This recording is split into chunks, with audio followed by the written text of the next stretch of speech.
join, Dr. Aftab? Yes, sir. 1 minute, sir. Okay. We can wait, no problem.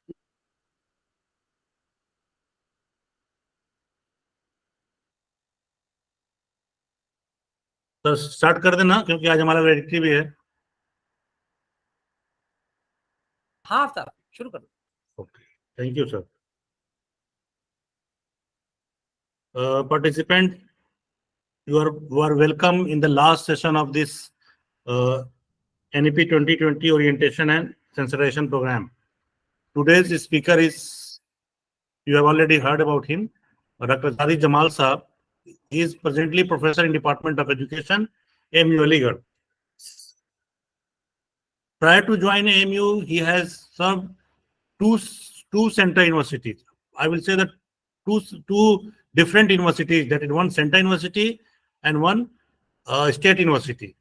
Maulana Azad National University, that is Central University, and Veer Bahadur Singh Purvanchal Vishwavidyalaya, Jaunpur, UP, is a State University. His area of interest includes science education, assessment and evaluation, and teacher education. As far as his research work is concerned, since last 23 years, I will say 24 years, sir, he has published 7 books of his own credit and have 10 chapters in edited books. Have published 30 research papers in various journals of repute, whether it is international or national. Have published 5 psychological scales and have presented 75 research papers in national and international conferences. Professor Sajid Jamal Sahab have guided 14 research scholars to write their doctoral thesis successfully.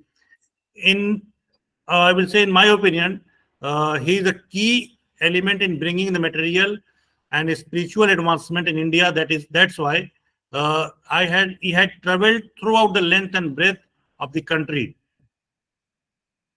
Professor Sajid Jamal Sahab also chaired many sessions of national and international seminars and conferences, and organized 50 teachers training programs with the help of various platforms, and also delivered various lectures, invited lectures in different universities of India.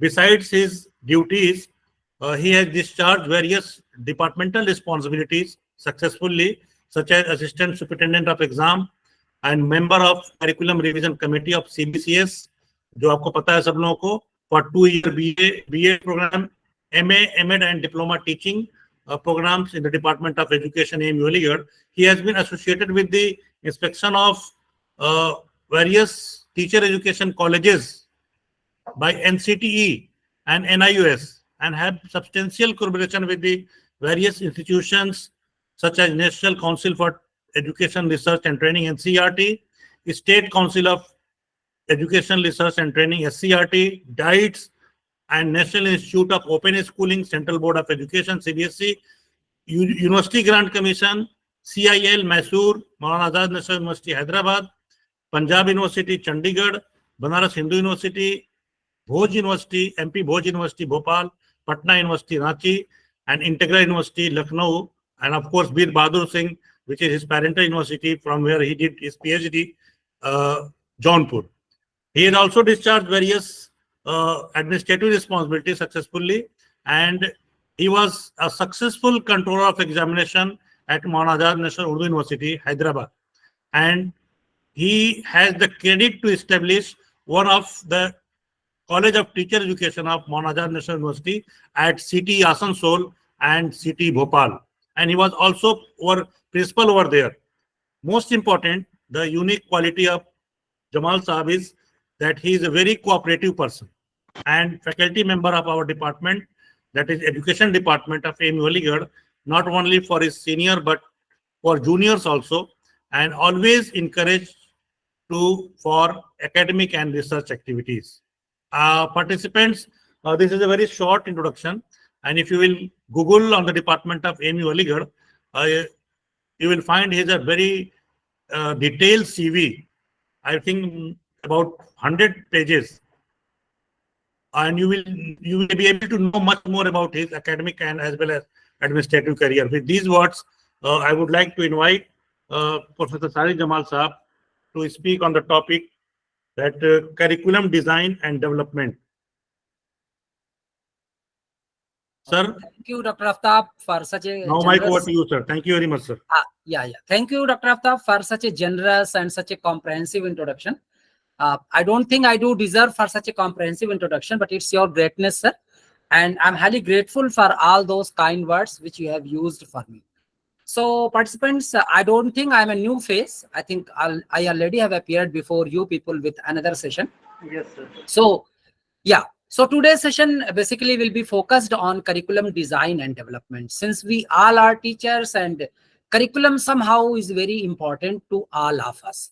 So first, I will try to explain what curriculum is. Then I will try to explain how curriculum differs from the syllabus. These two words are synonymously used, but there is a difference between curriculum and syllabus that I will focus. Then I will be coming to the components of the curriculum. Then I will be coming to how to design curriculum. Then what are the various approaches to design the curriculum, as well as what are the various perspectives of designing the curriculum. So all these I'm planning to deliver before you people. So it is 5:40 by my watch. I think total 15 to 16 slides are there in my presentation. And every slide will be taking 4 to 5 minutes. So very comfortably, I think I'll be able to finish by 6:45 or 6:50 at the most. And then, of course, the remaining time we will utilize in the discussion.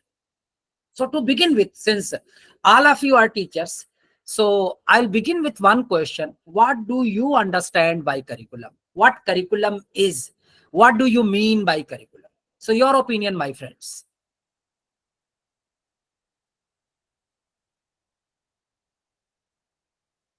Curriculum is a syllabus.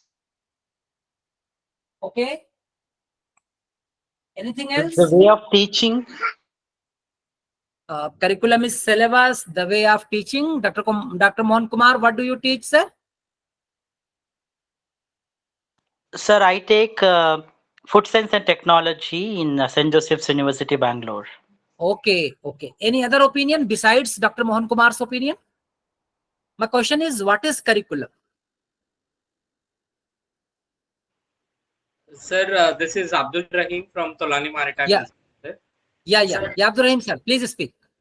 Curriculum is the deep thoughts which are to be delivered, considering in the mind the market value, present trends in the scientific approach, and thus skill enhancement of the students. So Okay. the syllabus is derived from curriculum. Syllabus is sub-module of curriculum, what to teach, how to teach, how much time to be taught, and practical and theory aspects.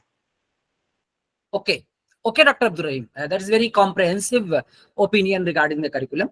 I wanted any one more opinion, any third opinion besides Dr. Mohan Kumar's and Dr. Abdul Rahim's opinion. Any other opinion regarding curriculum? My friends, please speak.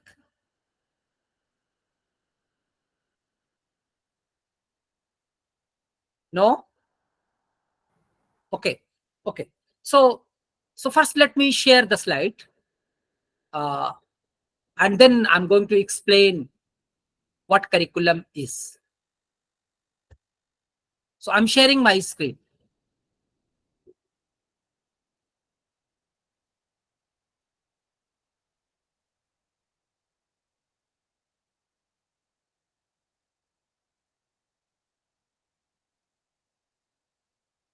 Can you see the screen, my friends? Yes, sir. Yes, Visible. sir. Yes, sir. Okay. So I asked one question, what curriculum is? Dr. Mohan Kumar and Dr. Abdul Rahim gave their opinion. I wanted any third opinion, but no one came forward. So I'm going to present what curriculum is. So in a very simple way, I have just 5 points. I think that will be sufficient for you to understand what curriculum is. So I would like to request any one of you to please read the slide. The Any one of word, you? Yeah. the word curriculum has been derived from the Latin word curriere, Courier. Yeah. uh, which means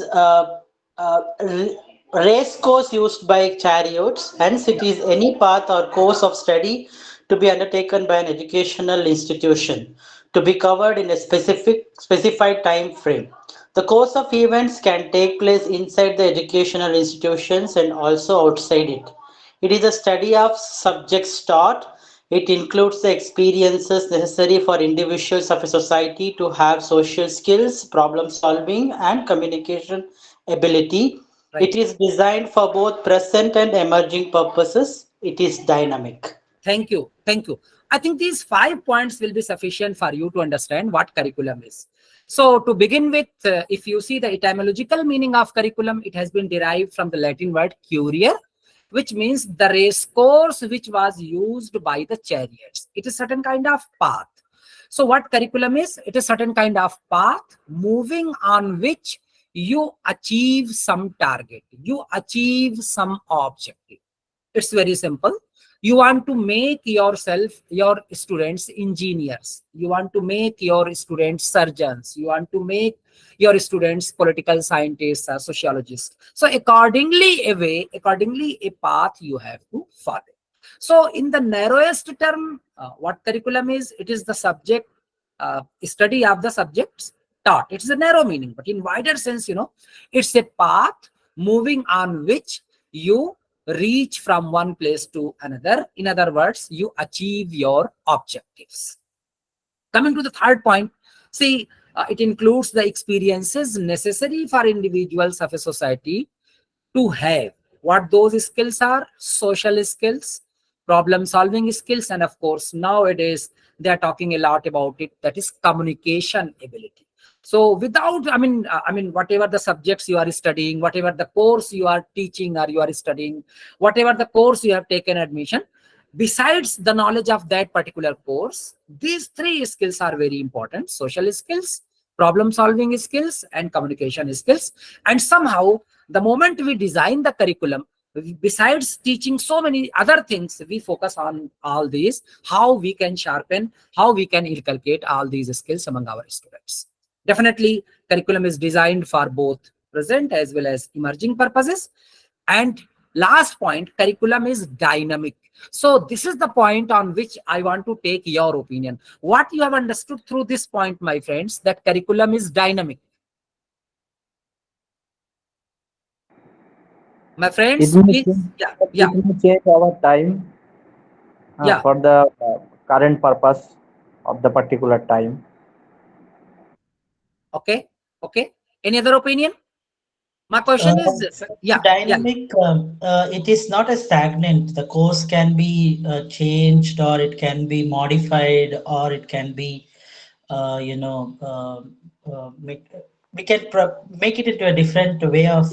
Yeah, yes. Very good. My friends, if you see, what you studied in class 10th or class 12th or even in undergraduate classes in your time, and if you see today's book, today's learning materials, today's syllabus, so you will find a lot of difference. So many things have been removed from the curriculum, and in place of those, many new things, many new theories, many new ideas have been incorporated. So by that way, the things which become outdated, they are somehow deleted from the curriculum, and in place of those, new things somehow are exerted, or you can say included. So by that way, curriculum is never stagnant. Definitely it is dynamic. So all these 5 points were related what curriculum is. Now, what curriculum design is? So let me explain. These 2 points I think will be sufficient for you to understand what curriculum design and development is. So I would like to request any one of you to please read these 2 points. curriculum design and development. Yeah. Curriculum design is a term used to describe the purposeful, deliberate, and systematic organization of a curriculum, that is, instructional blocks within a class or course. In other words, it is a way for teachers to plan instruction. When teachers design curriculum, they identify what will be done, who will do it, and what schedule to follow. Right. Second point, curriculum development is defined as a process of selecting, organizing, executing, and evaluating the learning experiences on the basis of the needs, abilities, and the interests of learners, and on the basis of the nature of the society, or community? Thank you, my friend. So very simple. If you see the first point that is there before you on the slide, so curriculum design is a term which is used to describe the purposeful, deliberate, and systematic organization of instructional blocks within a class or course. That is everything we plan. Who will teach, how it will be taught, when it will be taught, when we will assess, how we are going to assess. I mean everything related to that teaching and learning activity we decide in curriculum design.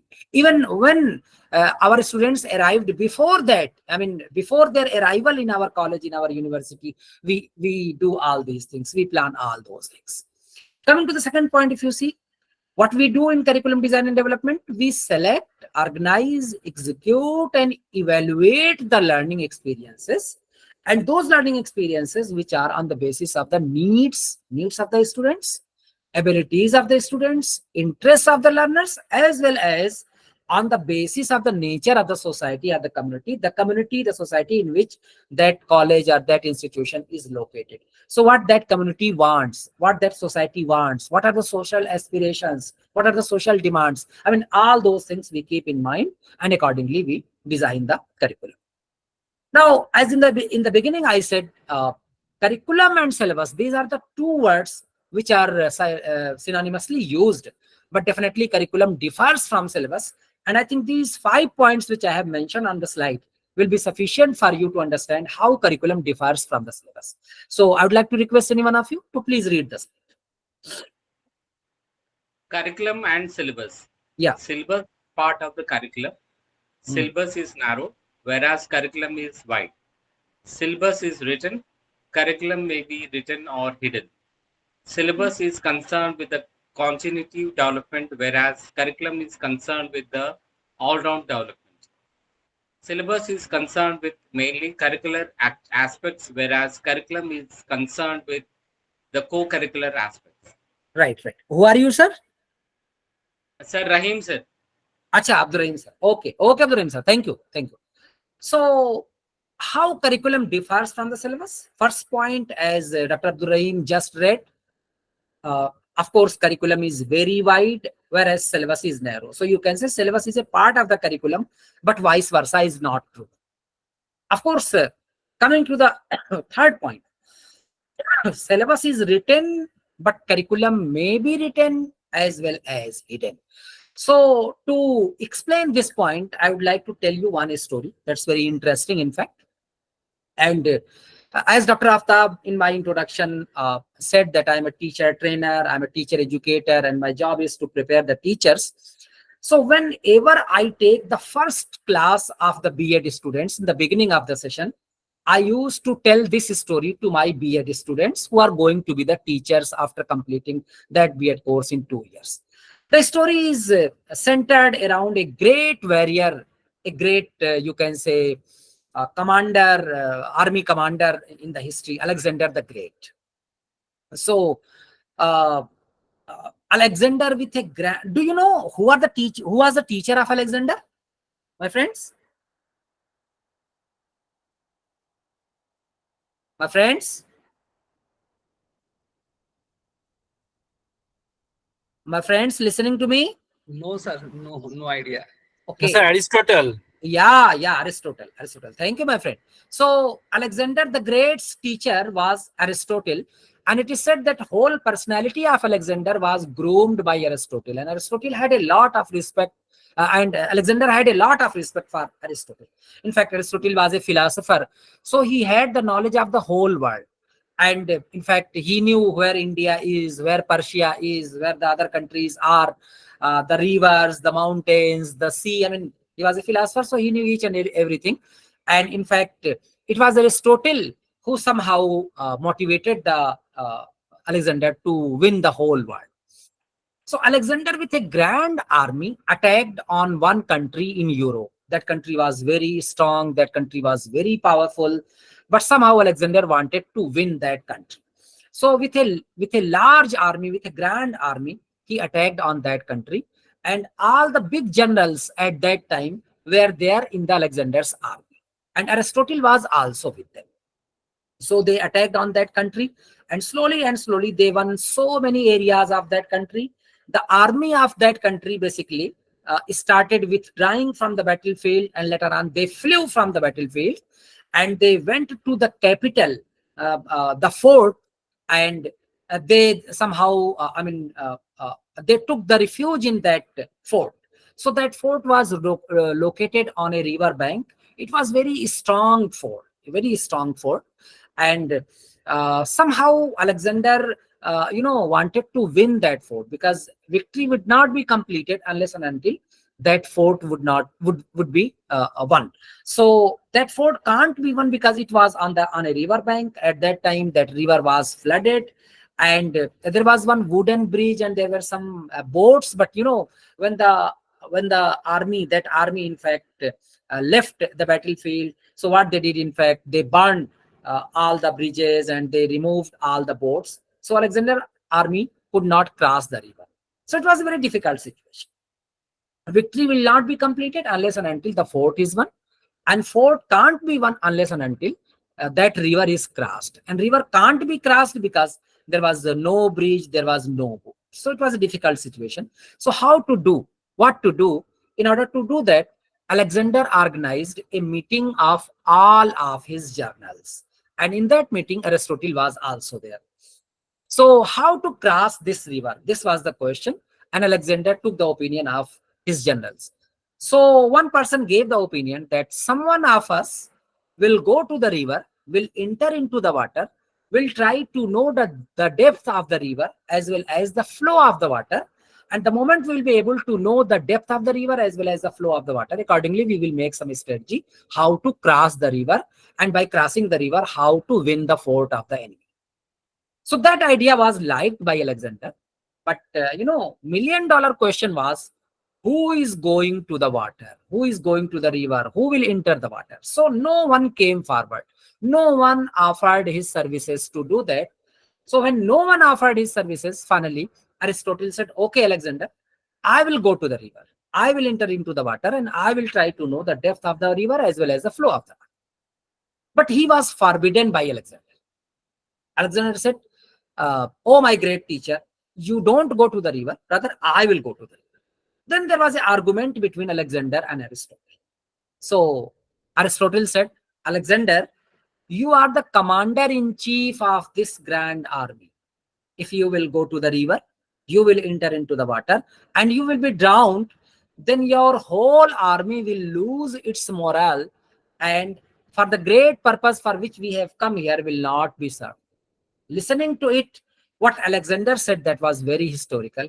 He said, yes, oh my great teacher, if I will go to the river, I will be drowned and you will be alive. Then in turn, you can prepare thousands of Alexanders. But oh my great teacher, if you will go to the river and you will be drowned, then me and my whole army will not be able to prepare one single Aristotle. My friends, my friends, Yes, sir. listen to this story. Yes, sir. Hmm. Yes. So why I teach this, I tell this story to my students on the very first class. अरस्तु curriculum है इस आपके story का. Okay. Any other idea? Okay. Okay. Think over it. Is it written in my syllabus that on the very first class I have to tell this story to my B.Ed students? बताइए. No, it is not written, sir. It is not written. It is In order not to written. develop a rapport with the student Of course, and as well as to realize them what's their social responsibility. They have a huge responsibility on their shoulders. And particularly in that society in which it is said, Guru Govind do khade kake lagau paए, बलिहारी गुरु आपने गोविंद दियो बताइए. भगवान से भी ऊपर जिस समाज में शिक्षक को रखा जाता है, टीचर को रखा जाता है, तो in that society their responsibilities is much more. So in order to realize them the responsibility, basically I used to tell this story, though it is not written that I have to tell this story. So my friends, try to understand. Syllabus is strictly prescribed. Strictly written. Everything is written. Even it is written how you have to teach, what you have to teach, how you have to teach, when you have to take the exam, and as well as in how many periods you have to finish this particular unit or this particular topic or something like that. But curriculum is much wider. I mean, it might be written, but it might be hidden as well. This is the third difference between curriculum and syllabus. Coming to the fourth point, syllabus is concerned with mainly the cognitive development. So what is cognitive development, by the way, my friends? What's your opinion? My friends? Intellectual. What is Related to brain. related to mind, mental development? So syllabus mainly is concerned with the mental development, with the cognitive development, whereas curriculum is more wide and it is concerned with the all-round development. So again, I would like to take your opinion. What is this all-round development, my friends? We can say, sir, holistic development. Holistic development. Will you please more specify Mental, what is physical, holistic development? Yeah. physical, mental, Yeah. social, Yeah. So physical socio-economic, development, mental all development, development. moral development. Yes, of course, emotional development, social development, that makes all-round development. So remember, syllabus is mainly concerned with the cognitive development, whereas curriculum is concerned with the all-round development. This is the fourth difference between curriculum and syllabus. And finally, one more point that's very important. Syllabus is concerned with the curricular aspects, whereas curriculum is concerned with the co-curricular aspects. So what is this co-curricular aspect, my friends? Any idea about this? sports, it may be, Yeah. or um, Sports, games, cultural. debates, quizzes, So besides the mental development, besides having the knowledge of the subject, so many other qualities are also required among the students. Their leadership quality, how physically they are strong, how mentally or emotionally they are strong, their leadership quality. So many qualities are there that is important to inculcate among the students. So that can't be inculcated only through the curricular activities. Rather, we have to go for the co-curricular activities. So remember, syllabus is mainly concerned with the curricular aspect, whereas curriculum is concerned with the curricular as well as the co-curricular aspects. So in a nutshell, these are the 5 differences which are there between curriculum and syllabus. Moving ahead, let me explain what are the purposes of curriculum design. So 5 purposes I have identified. So I would like to request any one of you to please read all the 5 points. Purposes of curriculum design: Yeah, to improve student learning, right, to create a seamless continuum from elementary to secondary and senior secondary school, right, to achieve the learning goals of different stages, right, to prepare the students to face the real life challenges, right, to ensure the all-round development of students. right. Who are you, ma'am? Sir, I'm Blessita from Aligarh Yeah, University, Blessed. Malappuram Center. Okay, Blessed. Right. So these might be, purposes of curriculum design, as Blessita ma'am has just read. So first point, to improve student learning. So can you elaborate this point? How curriculum design may improve student learning? What's your opinion?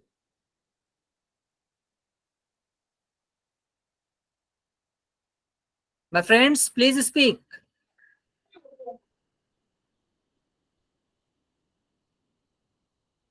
My friends. Sir, it improves the learning capacity of students in all the 3 domains. Okay. Because we give due weightage to all these 3 domain activities. Right. In curriculum design. So have you heard about learning styles, my friends? Yes, sir. There are different types of students and they have different type of learning styles. So there are some students which are known as surface learners. There are some students which are known as deep learners. So who are surface learners? Who just want to study the important things in the syllabus. They don't go in deep. Whereas the deep learners, they want to go in deep. So keeping in view the diversity of the student, we plan curriculum, we design curriculum, and that ultimately leads to the improvement of their learning. Coming to the second point, creating a seamless continuum, particularly if you talk about mathematics. So something related to mathematics or something of mathematics, for example, arithmetic and elementary algebra or something like that, that is taught at elementary level. But if you come to the secondary level, some more like trigonometry and other things are taught. If you come to senior secondary level, then calculus and other things are taught. If you come to undergraduate level, then something more complex is taught. If you come to the postgraduate level, something more complex is taught. So just creating a seamless continuum from one level to another. Accordingly, we plan and we design the curriculum. We have different learning goals at different stages. So in order to achieve those learning goals at different stages, definitely we design the curriculum. To prepare the students to face the real life challenges. So what is it, my friend?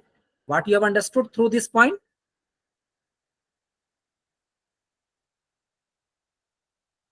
My friends, please respond. My question is, what you have understood through this point to prepare the students to face the real life challenges? Sir, theoretical knowledge alone will not help the students in their life.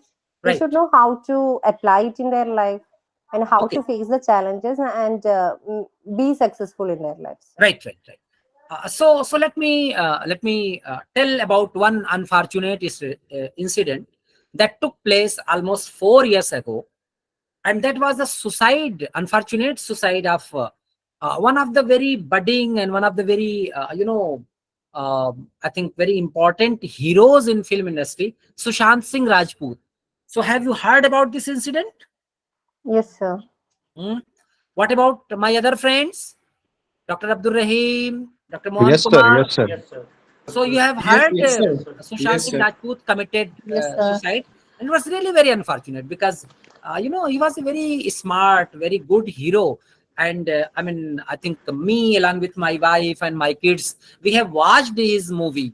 So I could not forget his face, his beautiful and charming face, the moment I learned this unfortunate incident. So, my friends, can you say Sushant Singh Rajput was not learned or he didn't have the degrees with him? What's your opinion? My friends, he had a BTech degree from a very reputed institute of the country, isn't it, my friends? Yes, sir. So definitely, in order to qualify for the BTech course, he would have prepared, he would have studied, he would have thorough knowledge. Then he would have taken the core admission in the BTech course, and then he would have studied 4 years rigorously. Everything. So he had the knowledge, he had the degrees, everything he had, but he couldn't succumb to the pressure of the real life challenges. So what happens? At some point of time, the theoretical knowledge is miserably failed the moment we face the real life challenges, the moment we face the real life situation. So in order to prepare the students to face the real life challenges, we design curriculum accordingly so that they might be groomed, some skills might be inculcated among them, so that by virtue of that, in fact, they will be able to face the real life challenges. Finally, to ensure the all-round development of the students. Now, coming to the components of curriculum, what are the components of curriculum? Again, if you'll go through the books or if you'll go through the internet sources, so some experts have said there are only 3 components, some have said there are 5 components, some have said even there are 7 components. But keeping in view the diversity of you people, I have just selected 4 components, and these 4 components are sufficient. In every curriculum, these 4 components are there. These 4 components have been mentioned on the slide, and I would like to request any one of you to identify what are these 4 components. So any one of you, please tell what are these 4 components of curriculum which has been mentioned on the slide. My friends, please tell.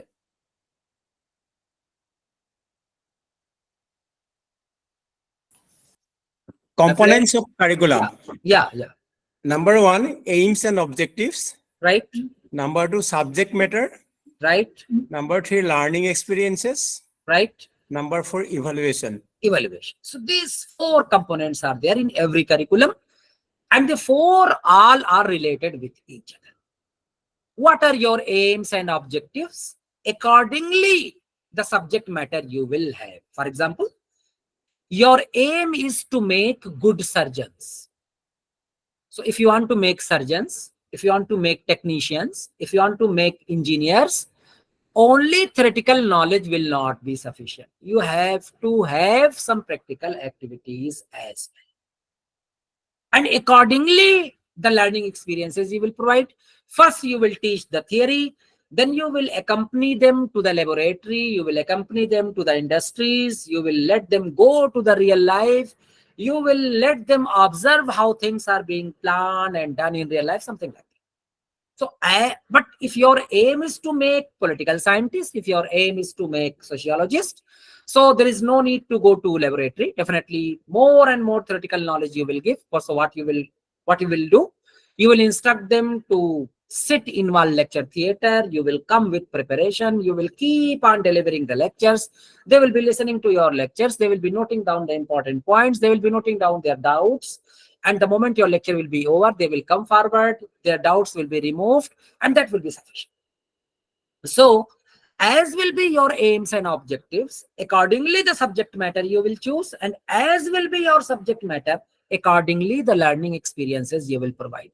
Finally, the fourth component of the curriculum is evaluation. So the first case, when your purpose is to make good surgeons, good technicians, good engineers, only theoretical evaluation, only essay type questions and MCQs will not be sufficient. Only short answer type question or very short answer type questions will not be sufficient. Rather, you will check their knowledge in the laboratory as well, what they have learned, how they are going to make the bridge, how they are going to perform the surgery, how they are going to do the plaster. I mean, so many things. So unless and until you will accompany them to the laboratory, you will not be able to check their skills, you know.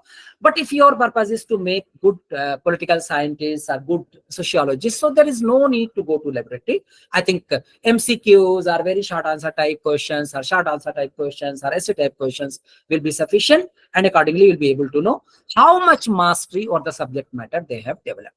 So in a nutshell, these four components of curriculum are there. Foremost and most important is aims and objectives, then subject matter. As will be your aims and objectives, accordingly the subject matter you will choose, and as the subject matter you will choose, accordingly you will provide learning experiences, and finally as the learning experiences you will provide, accordingly you will conduct the evaluation, you will assess your students. Now, coming to the curriculum design, types of curriculum design.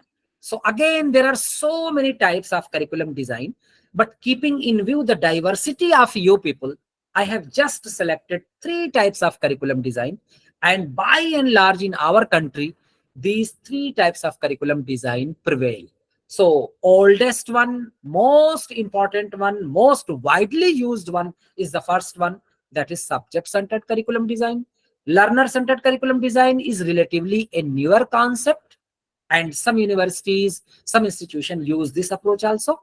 And latest one is problem-centered curriculum design. Definitely it is used by very few institutions, but somehow now in our country, this curriculum design is also being used. So first, I would like to specify the first one, which is most widely used in our country, that is subject-centered design. Then I will come to the learner-centered curriculum design, and then I will come to the problem-centered curriculum design. Now, subject-centered curriculum design, what is it? So to specify this, I have identified 5 points. So any one of you to please read these 5 points.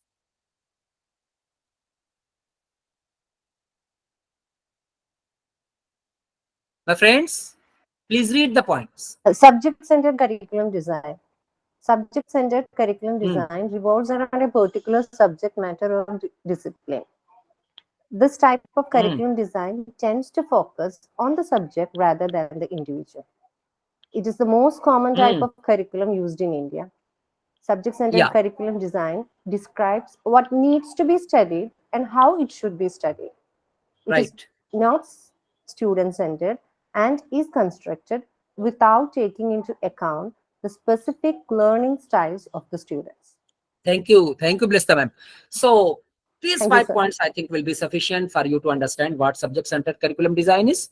as the name indicates, basically, it is designed by the experts, not keeping in view the students, not keeping in view the need of the students, not keeping in view the interest of the students. Rather, what is important to learn in this particular discipline, in this particular subject. For example, you are designing a curriculum of mathematics. So what is important to learn to the students according to my point of view, because I am the subject matter expert. So I am the expert, so I know what minimum requirement is there for the students to learn. So even taking into account of anything, it takes into account of one thing, and that is, the nature of that particular discipline, of that particular subject matter. So it's most commonly used curriculum design in India, as in the beginning I have mentioned. And instead of focusing on the individual, instead of focusing on the individuality, somehow it focuses on subject. Then you see, very clearly in this design, we specify what needs to be studied and how it should be studied. That is, suppose we have framed 4 units. So in one unit, there will be 10 topics, in second unit, there will be 10 topics, in the third unit, there will be 10 topics, in the fourth unit, there will be 10 topics. Somehow all those topics will be interrelated with each other. So we will start from here, then we will move to there, then we will move to there, then we'll move to there, something like that. So how it will be studied, and what needs to be studied. So each and everything we mention in this subject-centered curriculum design. So definitely it is not student-centered, and it is constructed without taking into account the specific learning styles of the students. So some students are slow learners, some students are very smart. There are some students who understand the things in just one attempt, but there are some students who needs repetition. Some students are surface learners, some students are deep learners. All those, diversity among the students is there, but we don't have anything into account the moment we design this particular curriculum. No learning style, no individual differences, nothing. Rather, we focus on one thing, and that is the nature of the subject matter. Coming to the second, learner-centered design, which is a relatively better one. So again, I have identified 5 points. So anyone of you, please read these points.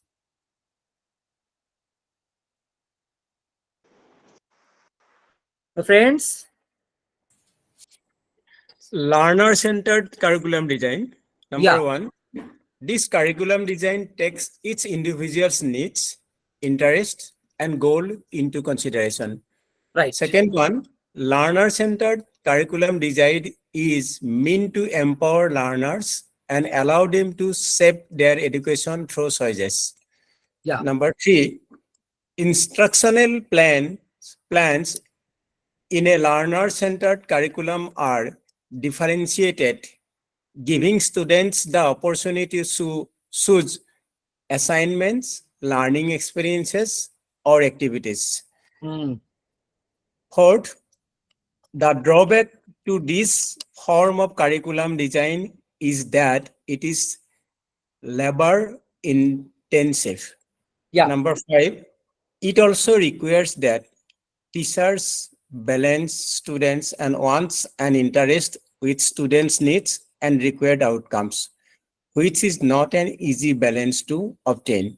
Okay. Who are you, my friend? Jotindra Lohkar, sir. Okay, sir. Thank you. So, as I explained in the beginning, learner-centered curriculum design is relatively a newer concept. It is relatively better in comparison to the subject-centered curriculum design. Why it is better? Because somehow it takes into account the individuals, that is students' needs, interests, and goals into consideration. Definitely, its purpose is to empower the learners and allow them to shape their education through choices. So more and more choices we try to provide. Definitely, in ideal sense, it is not possible to accommodate the choices and the interests of each and every student, because by and large, we have a huge classroom, and we have less resources in our universities and colleges. So ideally it is not possible, but more and more choices of them and more interest of them we try to accommodate in this learner-centered curriculum design. So my friends, have you heard about CBCS? Yes, sir. Yeah. So what is it? Choice-based credit system. Yeah. So what do you do in it? So students take their subjects of their own choices. Yeah. So some papers you fix for them. You say that you have to study these papers, but somewhere you give the choice, isn't it, my friends? Yes, sir. Yeah. So ideally, as I mentioned, ideally it is not possible to accommodate everyone's choice, but uh, we try to accommodate most of their choices. So something like that. This whole philosophy of CBCS is that it is basically a learner-centered curriculum design. So the instructional plans in a learner-centered curriculum are differentiated. How differentiated? I mean, if students are more comfortable to submit the assignments in place of uh, appearing in the assessment test, internal assessment particularly, so they may go for assignment. Someone is more comfortable with the internal assessment, so he or she might go for the internal assessment. So someone prefers it to study in the library, or someone prefers to study in the laboratory instead of in the classroom, is more comfortable in the library instead of listening to the lecture of the teacher. So okay, no problem. I mean, we might encourage them, we might allow them to do that. So more and more of their choices and interests we try to accommodate, and definitely we try to provide a differentiated method of teaching. So coming to the fourth point, definitely it's not easy to implement practically, because as in the beginning I mentioned, we have a huge classroom and we have less resources in the university. So sometimes it becomes very difficult to accommodate the choices, and creating a balance. We have very few teachers, students are more and more. We have limited space in the laboratory, we have limited books in the library. Sometimes we don't have Wi-Fi connection, sometimes we don't have proper network. I mean, all those things are there. So accommodating everyone's choice sometimes become very difficult, but definitely in comparison to subject-centered curriculum design, this curriculum design is better. Now, coming to the last curriculum design, that is problem-centered curriculum design. As I mentioned, it is the newest approach, and some of the educational institutions in India are adopting this particular design. So 2 points have been mentioned on the slide. So any one of you, please read it. I think going through these 2 points, you'll be able to understand what is problem-centered curriculum design. So any one of you, please read it. Problem-centered curriculum design. This is also a form of student-centered design. Problem-centered curricula focus on teaching students how to look at a problem and come up with a solution to the problem. Students are thus exposed to real-life issues, which helps them develop skills that are transferable to the real world. Second point, problem-centered curriculum design increases the relevance of the curriculum and allows students to be creative and innovate as they are learning. The drawback to this form of curriculum design is that it doesn't always take learning styles into consideration. Right. Who are you, ma'am? Sir, Sangeeta Setia. Okay, Sangeeta ma'am. Right. Thank you, ma'am. So problem-centered curriculum design is different from subject-centered and learner-centered. How? Because we focus on developing and inculcating problem-solving abilities among the students. We present case studies, we present more and more opportunities of observation. So something like that, so that they might study the problem very minutely, and whatever the knowledge and skills they are gaining in the classroom, comfortably they may transfer it to the real world. So students are more and more exposed to the real life issues, real life challenges, so that, I mean, whatever the skills they are learning, they can transfer to the real. Coming to the second point, in fact, problem-centered curriculum design increases the relevance of the curriculum. And how it increases the relevance? Because mainly theoretical knowledge we don't give. Somehow we try to inculcate problem-solving abilities. So we try to bring them more and more closer to the society, more and more closer to the real life. And by that way, they become creative, they become innovative, and they themselves build the capacity in themselves that if they are facing any problem in the real life, they can solve that problem. But definitely, the drawback of this curriculum design is that definitely, I mean, it's quite costly in terms of time, in terms of resources, as well as, sometimes it becomes difficult for us to accommodate the various learning styles of the students as well. So in a nutshell, these three, in fact, curriculum design are there, which are by and large used in India: subject-centered curriculum design, learner-centered curriculum design, and the latest one is problem-centered curriculum design. Now, coming to this important point, that is, what are the tips for curriculum design? How we are going to design the curriculum? Since most of you are teachers, and at this juncture of time, you might serve at junior positions, but definitely one time will come when you will become senior, you will become HOD, you will become dean, or you will become you will be occupying some important positions, and then you will be having say the moment it will be the matter of curriculum design. So you should know how curriculum is designed. Again, if you'll go through the books, so experts differ. Some say there are 5 steps, some say there are 7 steps, even some have mentioned 11 steps. But I think these 7 steps that I have identified, they are very comprehensive and they will be sufficient for any type of curriculum design. So any one of you, please read these steps. Yes, sir. Curriculum design tips. Identify the needs of the Yeah. learners. Create a Please clear read, ma'am. list of Yeah. learning goals and outcomes. Identify constraints. Consider creating a curriculum map. Identify the instructional methods. Establish evaluation methods. And Right. remember that curriculum design is not a one-step process. Thank you. Thank you. Thank you, ma'am. Thank you, ma'am. So these are the tips. These are, you can say, steps. So identify the needs of the learners. That is very important. So can you identify the needs of your learner, my friends? You are teachers and your learners are continuously in your touch. So can you identify some of their needs, my friends? Not really, sir, because some will be joining out of the pressure. Some of the students will be joining without knowing that. And it is very difficult to find out the needs of the learner very immediately. Okay. Any other opinion?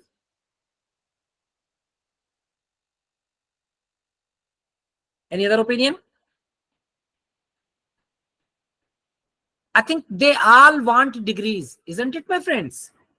Yes, sir. So literally, they all want the degrees. They want degrees. For that, they have to pass the exams. For that, they have to attend the classes. You know, they have to rely on the books or rely on the teachers or rely on the internet resources. They all want job. They want to make career. They want to earn money. They want to serve to the community. I mean, they want to become bread earners. I mean, there might be so many needs, but these are the few which I have mentioned before you people. So, no, the moment we design the curriculum, somehow we keep this point in our mind. What's the need of our learners?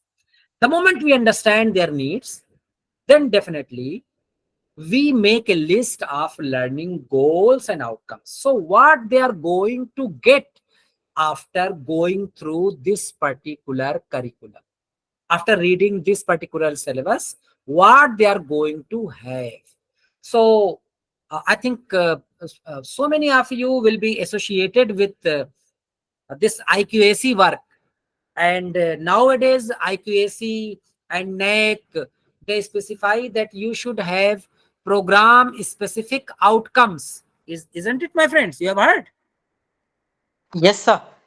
So what are these program-specific outcomes?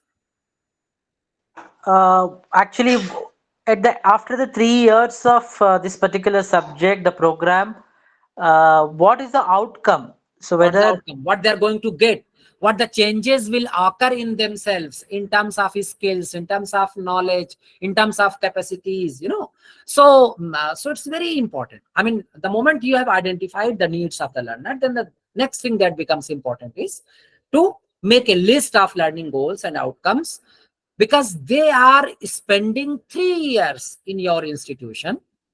They are spending money, they are consuming the resources of their parents, as well as they are somehow consuming 3 important years. So what the outcomes will be, what they will get. So this is the second step.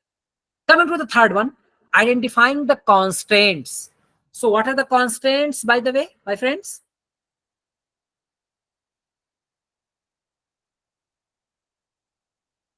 My friends,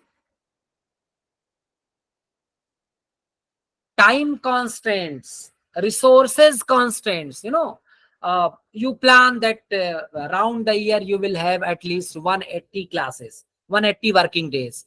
But sometimes it becomes very difficult. Somewhere it is election, somewhere it is flood, somewhere it is some unfortunate incident that has taken place. Because of that, colleges and universities have been forced to shut down. So time constant is one, resources constant is one. Sometimes we expect that students will be up to the mark, but their mental level is not up to the mark, or their previous knowledge or the background knowledge is not up to the mark. So you are forced to go slow with them. So these are the constants. So the moment you are planning, you are designing the curriculum, you have to identify the constraints as well, which might come in the way. Then creating a curriculum map. So what is curriculum map? This particular syllabus has 4 units. In every unit there are 10 topics. So in total there are 40 topics. So I am blessed with 90 working days. So on average, I have to spend either 2 periods on one topic or 3 periods on one topic. So how I'm going to do that? When I will take the test, when I will assess them, when I will instruct them to submit the assignment, how I'm going to start, how I'm going to finish, I mean, how much time I will take. So each and every detail that comes under the category of curriculum. Then identifying the instructional method. Most of the time we use lecture method as an instructional method, but sometimes case study becomes very important. Sometimes assignment become very important. Sometimes observation becomes very important. Sometimes laboratory becomes very important. So to teach which topic, which instructional method I'm going to choose, this is, this comes under this point, that is identifying the instructional methods. Then establishing evaluation methods, how I'm going to take the test, how I'm going to assess my students. So simply, it will be paper and pencil test. I'll be using essay type questions or MCQs, or I'll be giving some assignments, or I'll be assigning something else. So evaluation is something very important, that the important aspect of the curriculum. So establishing the evaluation method, that becomes very important. And last one that's very important, that remember the curriculum design is not a one-step process. I mean, continuously it needs to be upgraded, it needs to be updated. So it's never like that you have designed curriculum once, so it will be forever. I mean, repeatedly after 3 years, 5 years, definitely you have to do that. So in a nutshell, these are the 7 tips for the curriculum design. Now, last aspect of my session is related to the perspectives of curriculum design and development. And I think there are 4 perspectives: technical, scientific, non-technical, non-scientific. Then we have humanistic perspective, and finally we have reconstructionist perspective. So one by one, I think it will be taking 7 to 8 minutes. So one by one, I'm going to present all these perspectives before you people, and then I will put an end to my lecture. So I'm talking about perspectives of curriculum design and development. As I mentioned, the first perspective is technical scientific perspective. So what is it? 4 points have been mentioned under this category. So please read these 4. perspectives of curriculum design and development. Technical scientific perspective reflect a traditional orientation about education and formal methods of teaching, involve the logical step-by-step procedure, focus on the end product or performance of the students, subject-centered design. Right. Who are you, my friend? Mohan Kumar, sir. Mohan Kumar, sir. Okay, sir. You are very active. Thank you. Thank you, my friend. So the first perspective of curriculum design, as I mentioned, technical scientific perspective. So what is technical scientific perspective? It is the most widely used one, most prevalent one, in fact. So basically, it reflects the traditional orientation about education and formal methods of teaching. Formal methods of teaching, that is lecture method, chalk and talk method. I mean, when we consider education a very formal activity, so very formally we do everything. For example, there is one lecture theater.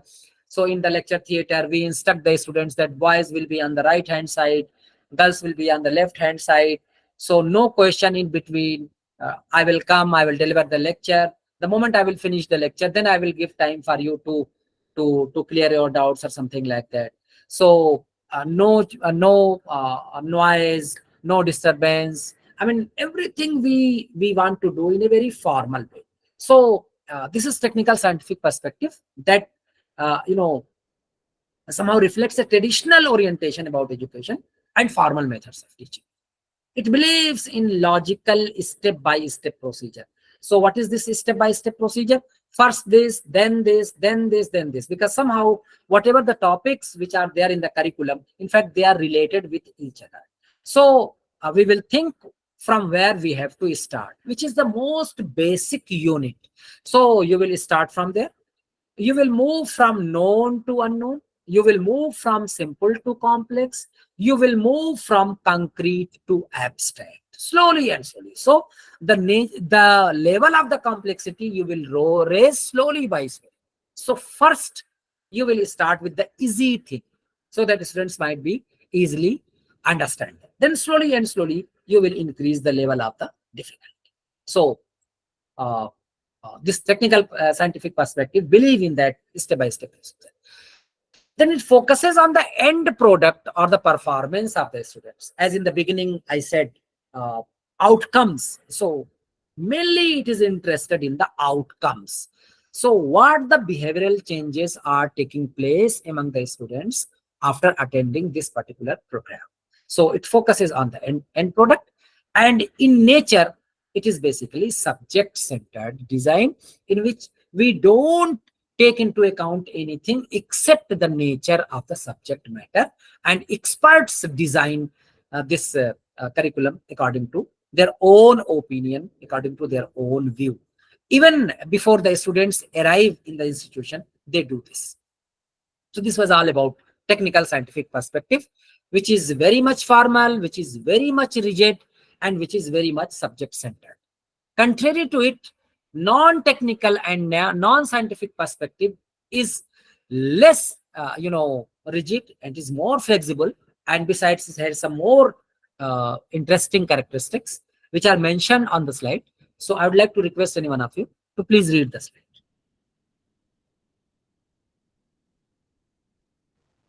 Non-technical, Yeah. non-scientific perspective, Yeah. flexible and less structural curriculum, considers that the curriculum evolves rather than being planned based on the progressive philosophy. Main concerns are needs and interests of individual learners and the society. Give recognition to the importance of music, arts, literature, health, education, and humanities. Prefer learner-centered and problem-centered designs. Very good. Very good. Who are you, sir? Sir, Rahim, sir. Rahim, sir. Oh, Rahim, sir, you are very active. Thank you, my friend. So, non-technical and non-scientific perspective of curriculum design is, as I mentioned, more flexible. It is less rigid, less structured, less formal. And it considers that curriculum evolves rather than being planned. So this is the point on which I want to take your opinion. What you have understood through this point, that it considers that the curriculum evolves rather than being planned. Please explain, my friends.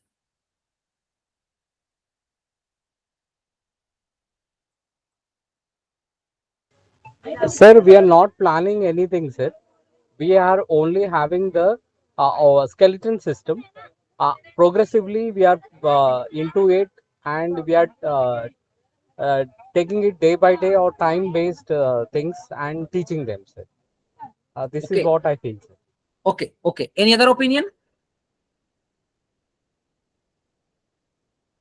Okay.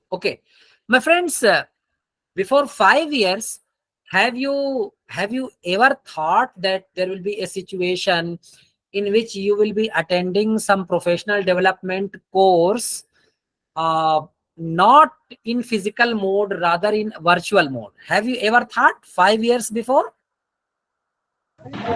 No, sir. No, No. not We at all. never thought of it, sir. Not at all. It was unthinkable. But today you are doing it, isn't it? So you are in Assam, you are in Bengal, someone is in Kerala, someone is in Tamil Nadu, I'm in Aligarh. We all are connected on a virtual platform. This is happening. So this approach, this non-technical and non-scientific perspective, basically believes that as the society changes, as the time changes, as the various advancement take place in the society, as we progress forwards, slowly and slowly, accordingly, curriculum changes, and by that way, curriculum evolves. So everything can't be planned, everything can't be designed. Rather, some changes take place by the time, So by that way, curriculum basically evolves. This perspective is based on progressive philosophy. Basically, its main concerns are the needs and interests of individual learners and society. So by that way, it is very much learner-centered and problem-centered in nature, because it keeps in view the needs of the society as well as the needs of the learner. It gives due recognition and importance to music, arts, literature, health education, and humanities. So since all of you are teachers, so I would like to take your opinion. Do you think that music, arts, literature, health education, and humanities are important, my friends? Sir, it is important, sir. Why?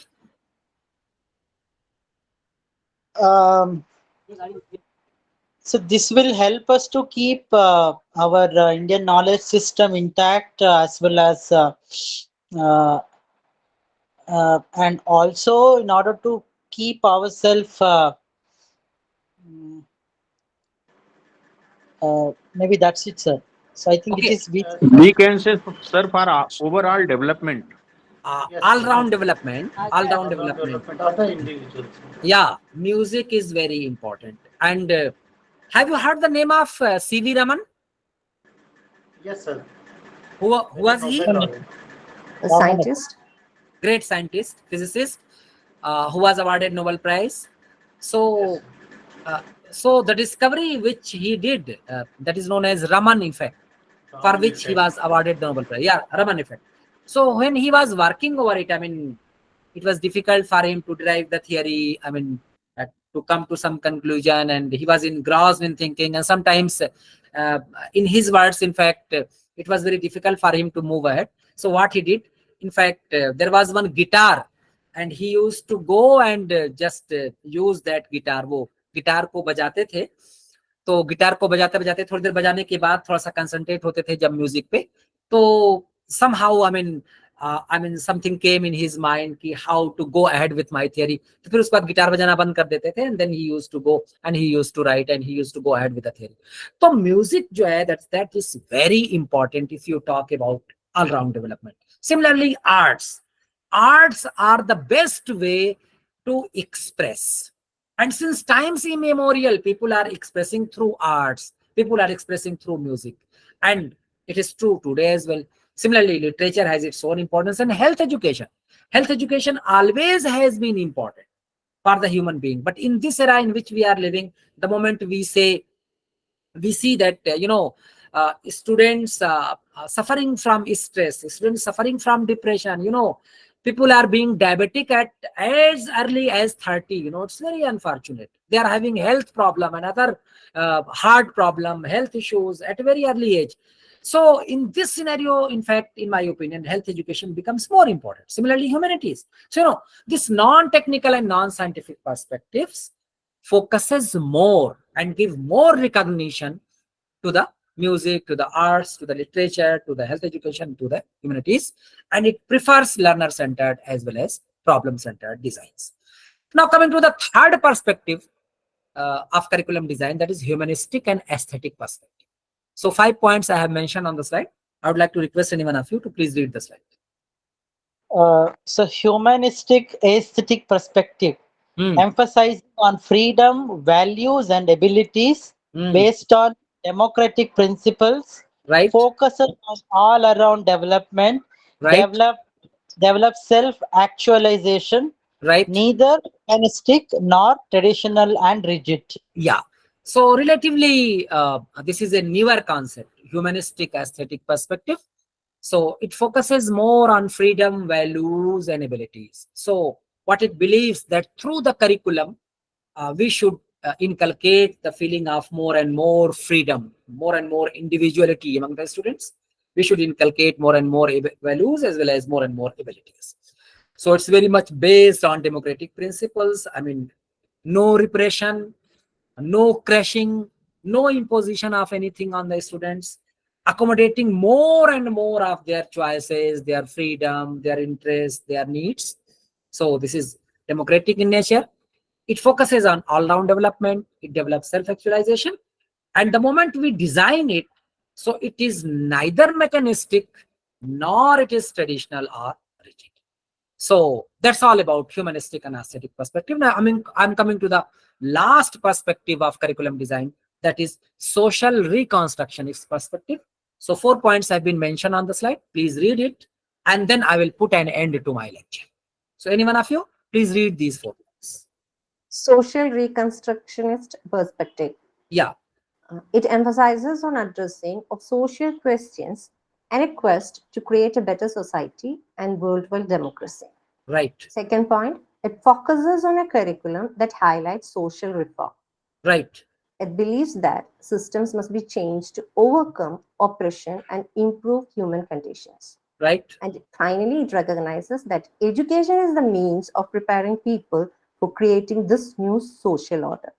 Thank you. Thank you. So after Second World War, there was a philosophy that basically born by one philosopher, Theodor Bremen. He was an American philosopher, and he talked about social reconstruction. So keeping in view the destruction that took place after Second World War, he advocated that society needs to be reconstructed. And the society needs to be reconstructed through education and through worldwide democracy. So we should somehow create a better society, and the foundation of that society should be the democracy. So this philosophy becomes very popular. First, it was very much popularized in America, and then since American influence was there in the whole globe, so slowly and slowly in other parts of the world, this philosophy also reached. And this influences, the moment we design the curriculum as well. So if you talk about this opinion, social reconstructionist opinion, social reconstructionist perspective of curriculum design, so they say that the moment you design the curriculum, you should emphasize and address social questions, social problems, and what might be the solution of those problems, how we can get the solution of those problems through education. We should create a better society and as well as a worldwide democracy. It focuses on various social reforms. I mean, it talks about social problems. So definitely social reform is needed. How that social reform will be done? So it should be there. I mean, in the curriculum, it should be reflected. So this perspective believes that system must be changed to overcome oppression and improve human condition. And finally, it recognizes that education is the means of preparing people for creating a new social order. A new social order that might be based on democracy, that might be based on creating a better society, a better individual, productive individual, good individuals, and making a better world. So in a nutshell, these were the 4 perspectives of curriculum design that I have presented before you people. I started with technical scientific perspective, then I talked about non-technical non-scientific perspective, then I talked about humanistic and aesthetic perspective, and finally I talked about social reconstructionist perspective. So with this, I want to put an end to my lecture. Thank you very much for listening to me. Thank you, my friends. Thank you very much, sir. Thank you, sir. Thank you, very much. Thank you, sir.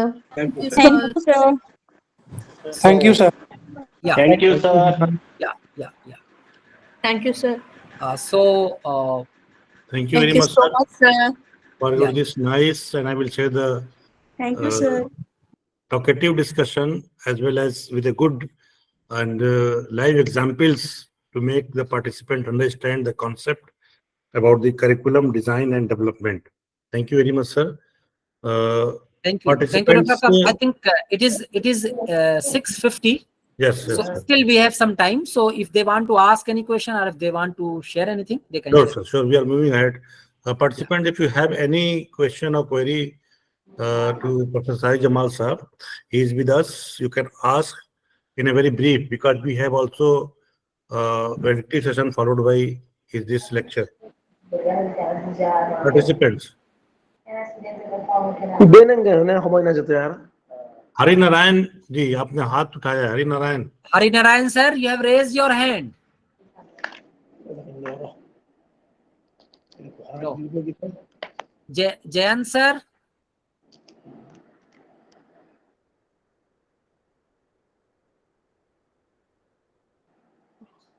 Jayan sir, do you want to ask anything? No, sir. It's all right, sir. Thank you, sir, very much.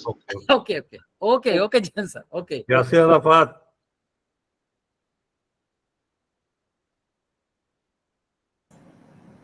Yes, sir. Do you want to ask anything, sir? नहीं sir, अब आपने जिस तरीके से समझाया वो बहुत मतलब काफी समझ में आ गया यासिर साहब है. Okay my friend. Okay. Thank you sir. Thank you. Okay. Harinarayan sir, कुछ पूछना चाहते हैं आप? नहीं सर, बहुत अच्छा लगा आपके सेशन. आपको बहुत बहुत धन्यवाद sir. Okay, thank you. So any other question, my friends?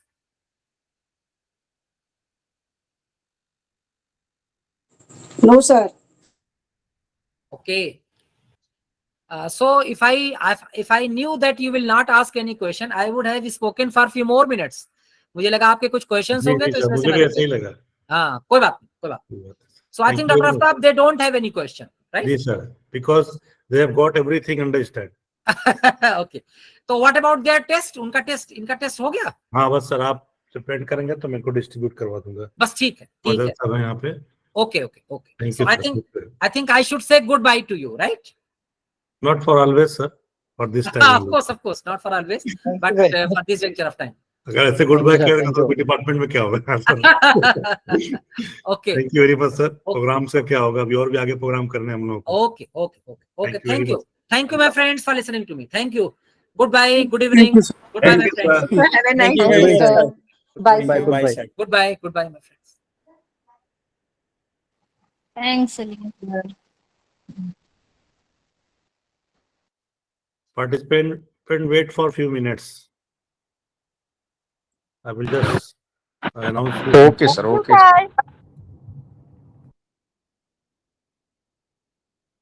Thank you, sir.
participants, ma'am is joining soon with us.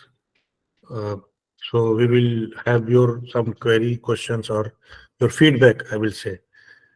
And then ma'am will grace the occasion. And then we will end this program. And after that, you will receive the link for your post test on the basis of the lecture which held during last 8 days. Okay, I think you got my point. Yes, sir. Yes, sir. Feedback will be voluntary. I'm not call any name. Whatever you observe, you give your own opinion. If you have any suggestion, you can also mention over there in a very brief, short. Thank you very much. Thank you, sir.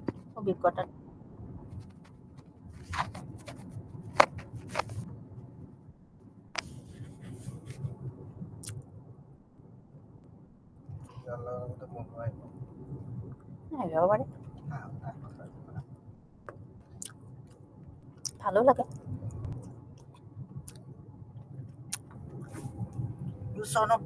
Nita मुनि जी, महाजन sir मुगीतेನ್ರಿ Nita ma'am mute कर ले please. Nita मुनि देखा.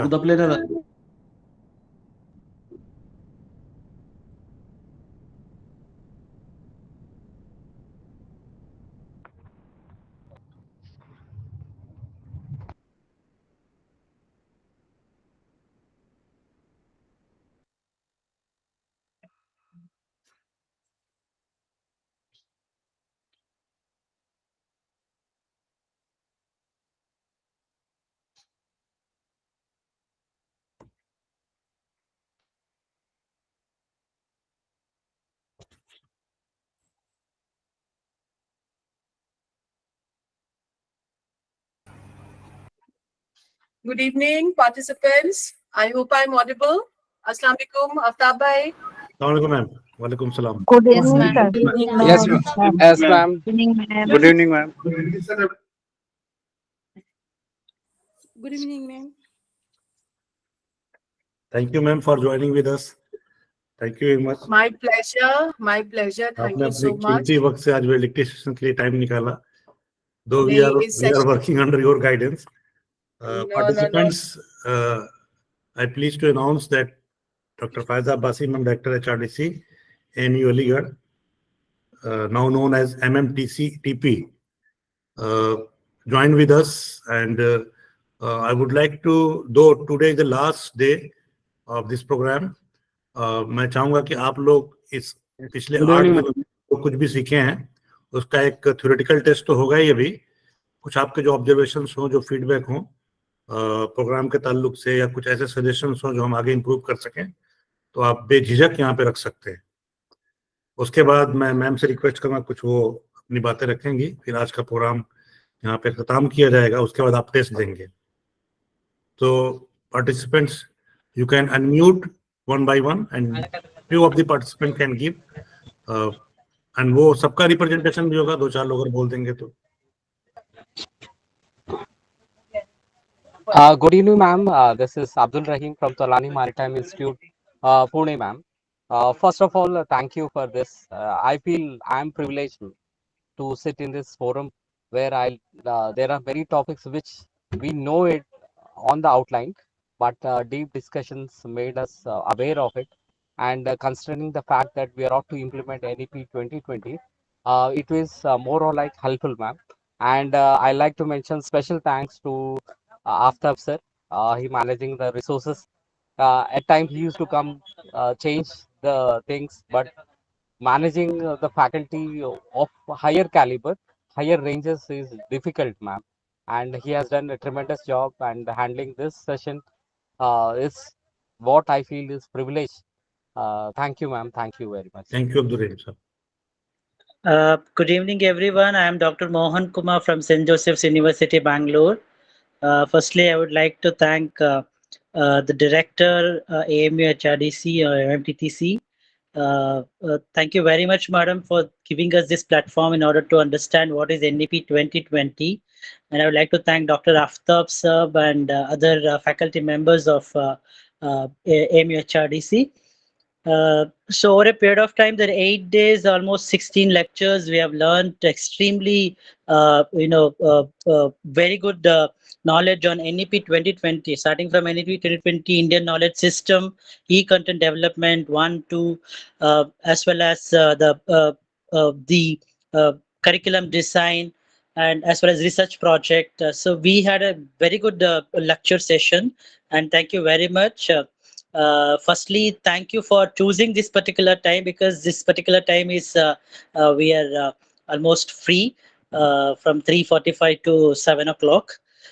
Thank you very much for that, ma'am. So, of course, we'll be waiting for some more programs offered by the AMU HRDC.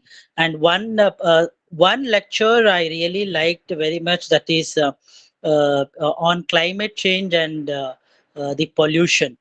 By Masroor, Dr. Masroor from Civil Engineering Department. I really liked.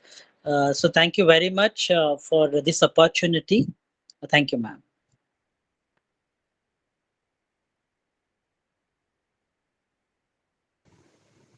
Thank you. I'm audible, sir? Yes, yes. Ma'am? Ma'am, बोलिए, please. Good evening, ma'am. Good evening, sir. Good evening, everyone. Ma'am, AMU तो बिल्कुल awesome, amazing place है. अभी मैंने फरवरी से मार्च में एक induction programme भी किया, और ये 8 days का ओरिएंटेशन प्रोग्राम बहुत ही अच्छा, इंटरेक्टिव, सारी सेशंस इंटरेक्टिव रहे. हमारा जो एक कंफर्ट जोन है, क्योंकि यहाँ पे लर्निंग एटमॉस्फेयर भी बहुत अच्छा है और सब कुछ बेस्ट है, मतलब बहुत अच्छी फीलिंग आती है साथ में काम करने से. तो ma'am, thank you so much for giving us this platform. Thank you so much.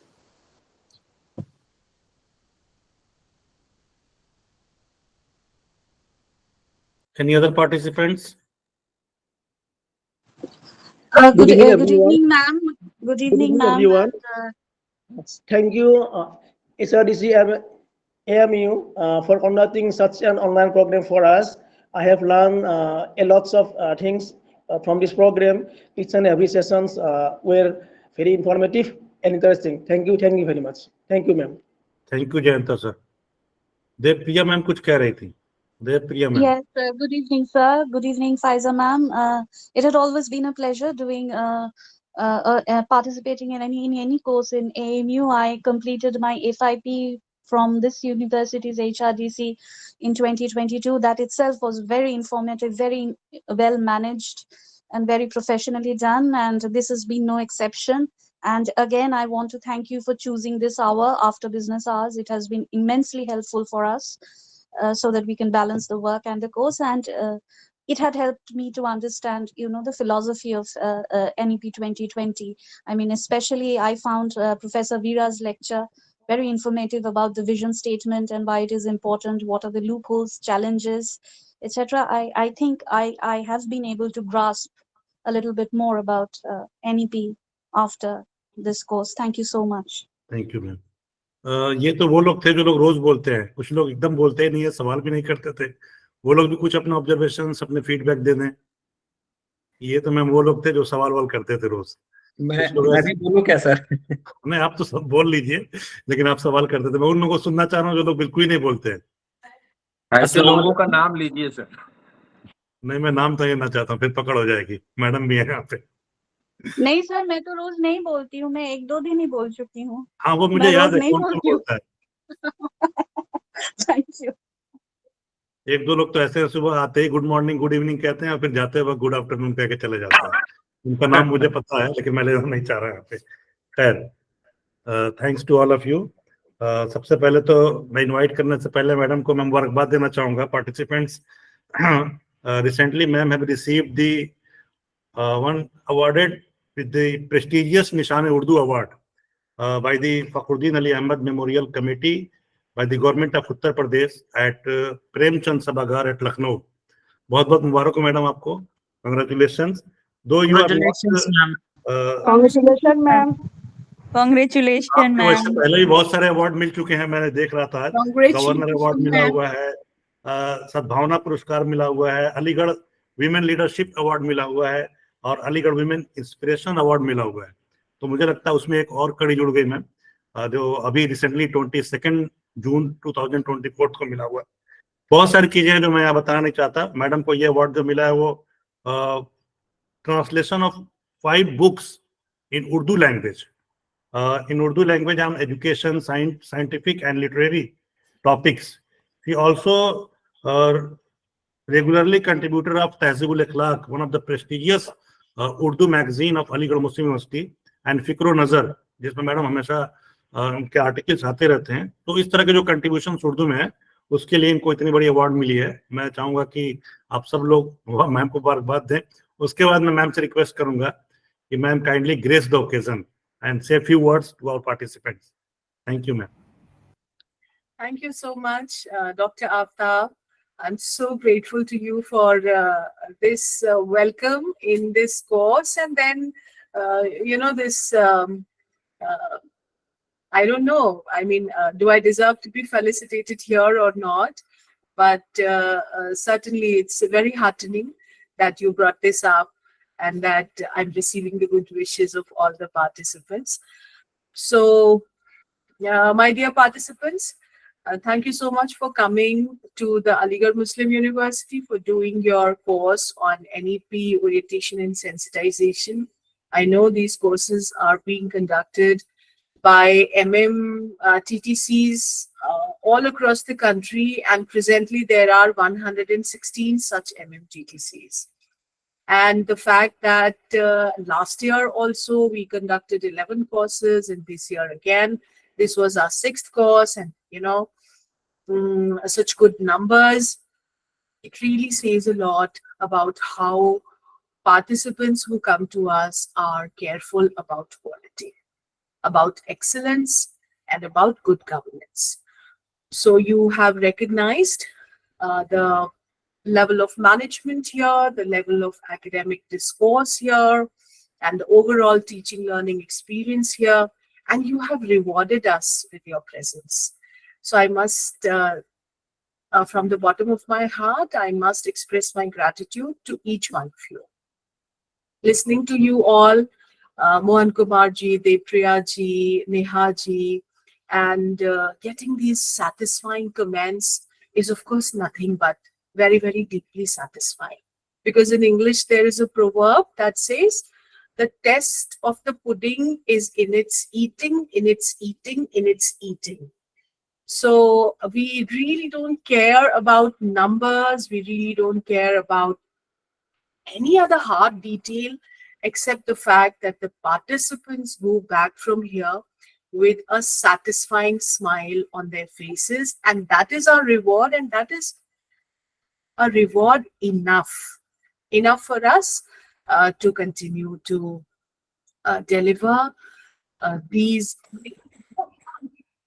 benefits, I must say, of our courses, of the academic community here in AMU. And when I'm talking about our academic community, I want to mention again, with a deep sense of gratitude, the great effort that is being put by the coordinators, and in this course, Dr. Aftab, and then in other courses, the wonderful team that our program coordinator, Prof Sajid Jamal, is managing. And I'm so glad you appreciated the lectures of Veera Gupta Madam. She's the director of the Jamia Islamia MMTTP, my own counterpart there. I'm so glad you appreciated the lecture of Dr. Misroor, another very dedicated, highly motivated, and very, very well-intentioned scientist who loves to speak and who has the gift of the gab and who is a great science communicator. So when you come out of your institutions and when you break out of the comfort zones of your subjects in which you have been surviving, what happens is that you get to know plenty of other such perspectives that broaden your horizon and that make your own perspective richer.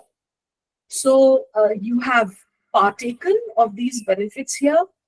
This is something that I work towards with great diligence. And of course, our wonderful team of coordinators and a wonderful team of resource persons and the technical staff here. So my dear friends, new education policy is destined to bring, as I said right in the beginning when we met at the inaugural, a policy is destined to bring transformational changes in the higher education sector, of which we are the pivots. We are the actors and factors, main performers, the sole practitioners, which will enable the implementation of the policy and which will enable us to accrue the benefits of becoming world-class institutions and world-class universities. Some of us will become academic leaders in future. I wish you the best to become chairpersons, to become HODs, to become registrars, and why not even vice chancellors and principals of your universities. I wish you the very best for that kind of success in your careers. When you will be doing that, you will be doing it in an educational milieu, in a higher education ecosystem that is being mainly punctuated by the national education policy. So this course, I think, has been enough in explaining the policy to you, what kind of changes it is supposed to bring. If now somebody talks to you about the institutional development plan, if somebody talks to you about how your institution in the next 15 years by 2035 needs to bring an institutional development plan that will take you towards graded accreditation and graded autonomy, and finally full autonomy, I don't think you will have apprehensions, you will have doubts, or you will have skepticism. So I'm so glad you were here with us, and I want to thank you all for your heartening messages of congratulations for this award by the UP government conferred upon me for my service to a regional, to an Indian language, I must say, to an Indian language, which happens to be my mother tongue.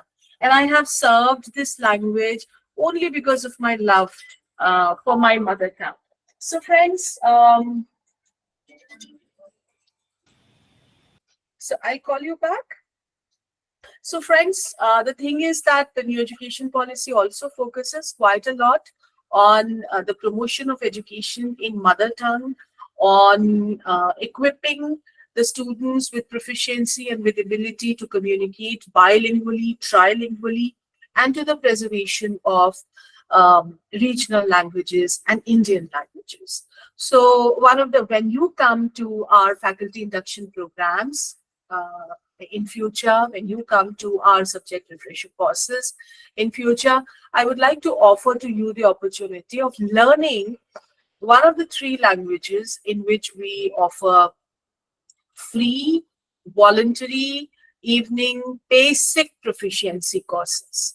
So if you are here in our hostels, now that we have the opportunity of resuming the residential courses, we can have you in our hostels, we can have you in our premises, we can take you around in the Aligarh Muslim University on the campus.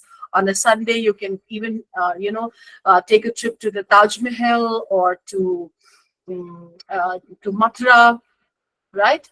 So in the evenings, we will offer you the opportunity of learning basic English or basic Hindi or basic Urdu.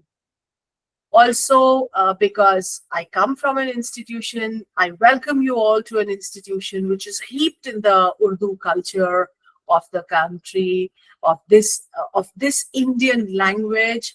What we do is that we also give you the opportunity to learn about the contributions of various poets which do not belong to a particular religion, but who have gone above the divisions of religion and contributed to the promotion of this Indian language, I must say. And I bet you are going to go back from here writing your name in a new language, or you're of course going to go back from here reciting some couplets because that's something that that gives you an upper edge, whether it's the parliament, whether it's the Supreme Court, or it's your classroom. So friends, I request you to have a look at the schedule, our own annual schedule, which is there on our website. I'm sorry, this year we have not scheduled any refresher course in biosciences, Mohanji, but if there is demand for such courses, we will certainly continue to organize such courses for you, which will be good for your professional development, which will be good for your career progression also. So friends, the thing is that we are offering courses online, we are offering courses in the residential mode, and you are most welcome to be with us for your professional development and for your career progression. Come back to us. Today, in a short while, Dr. Aftab and our technical team, they will be administering an MCQ for you to appear. Please take your time, appear for this MCQ. It will, as I told you in the beginning, it will be based on the knowledge that has been shared with you during the duration of this course. So once you have done your MCQ, your scores will be auto-generated, and sometime in the next week, maybe Monday or Tuesday, your certificates will be issued to you. Your certificates will be issued digitally. You don't have to wait for any postal envelope bringing your physical certificate to you, and you don't have to print it and keep it with you in a locker. This will be a digital certificate that can be downloaded again and again. So friends, please make sure you appear for this MCQ today. If for some reason you're not able to appear today, please write to us, because this test we will be withdrawing from the course after today, because the paper, of course, once having been opened, should not be administered once again to anybody else. So what we will be doing is we will make a new paper for those participants who for some reason have not been able to appear for the MCQ today. So, and let me add one more thing.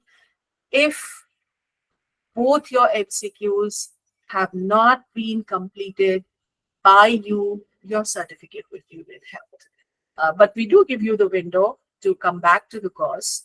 Whenever you want, you can write to us and a new test will be taken and your certificate will be issued to you. So once again, thank you so much. I greatly appreciate your effort at learning in the evenings. You have all thanked me for organizing this course in the evening hours after 3 o'clock and up to the evening. In turn, I should felicitate you all for continuing to work for knowledge creation, knowledge expansion, right from morning up to evening.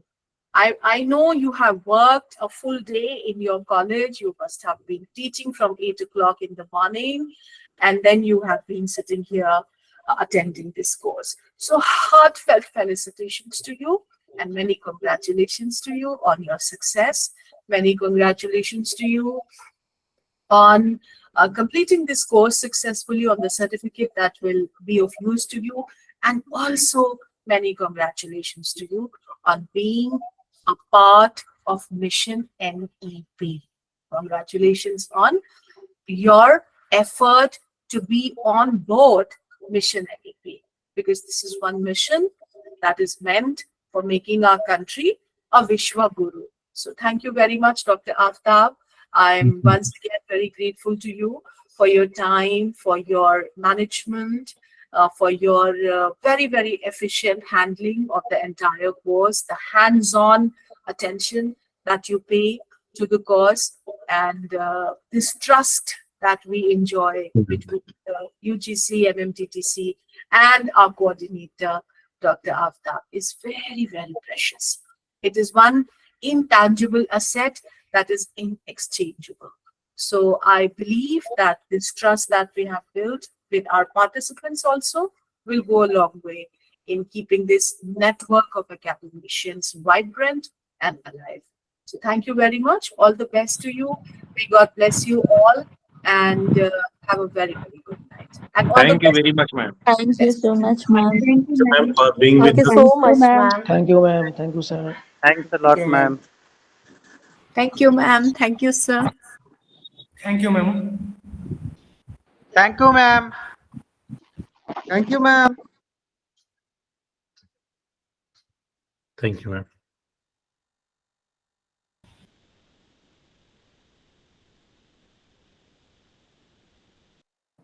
Sir, audio.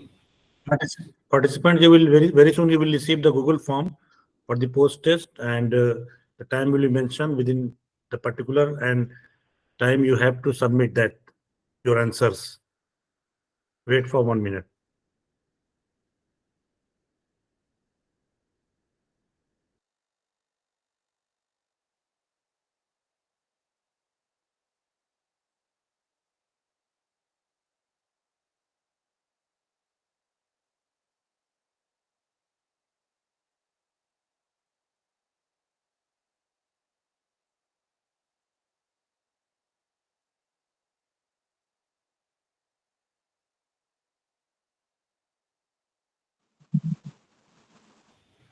Sir, can we leave the meeting or shall we stay here?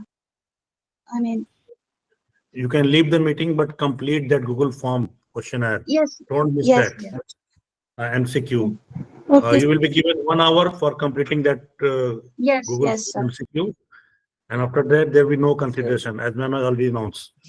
Okay, sir. Okay. Thank you. Thank you, Okay, sir. sir. Thank you very much, sir. Thank you After so much, sir, for wonderful Safe After, journey. sir. information. Assalamualaikum. Khuda Thank you, sir. Hafiz. Thank you very much, sir. Thank you all. Thank you, fellow participants. Thank you. Yeah, thank you. Thank you all. Thank you, sir.